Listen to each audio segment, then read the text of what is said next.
So the video that I chose for the assignment is a social studies classroom in a middle school. So, who remembers what we talked about last week, post-snowpocalypse, the Louisiana Purchase? What was that?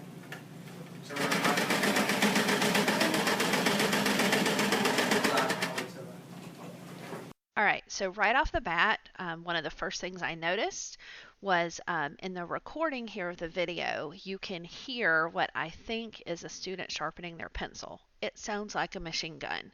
It is very loud. It was distracting for me, and I have to imagine it was distracting for the students in the class. Um, there's also a student in front of the kid in the red hoodie. It takes him a very long time to get his stuff out and be prepared for class to start. So maybe something the teacher could do is at the beginning of class, make sure everybody's prepared, tell them to go sharpen their pencils so they're not getting up and interrupting what's happening in the middle of class. Can't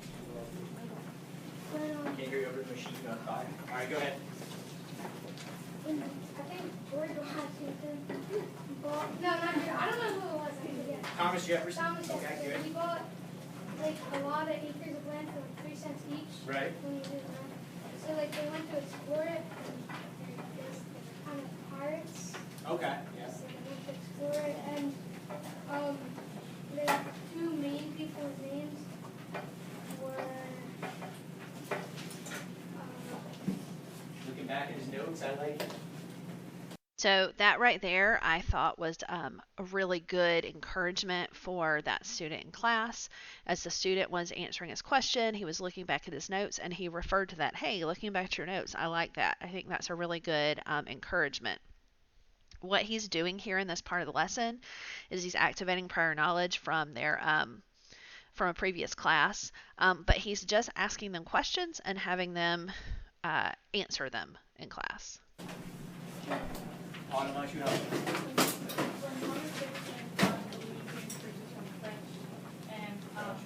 He sent Lewis and Clark to go and explore to see if they could find like new animals and new plants and like find out about the Native Americans that were living there. Right. Okay.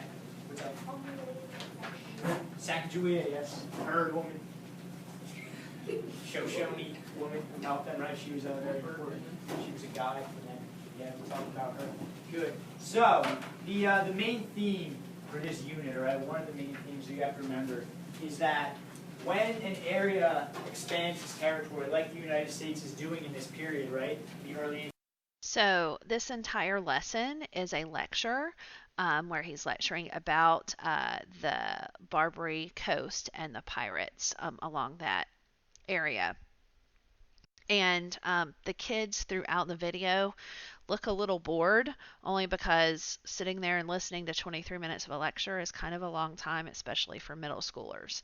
If I were doing something like this, I might have them in groups, maybe each group reading something about the groups of pirates or things like that, and talking amongst themselves, and then coming back together as a whole class and maybe having each group present the information, and that might just make it more engaging for the students, as opposed to just listening to a lecture the entire time. 1800s, the Jefferson era.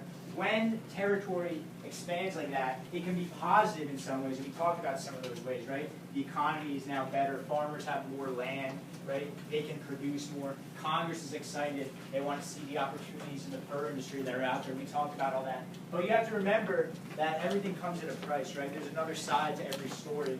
And from other groups' perspectives, territorial expansion might be negative, right? It might be harmful. It can even lead to war sometimes, and that's what we talk about today. All right? We're talking about something called the First Barbary War, and we're talking about how the merchant class of America was negatively affected by this territorial expansion, okay? We're on the second page of the notes, by the way. There's only 2 sections.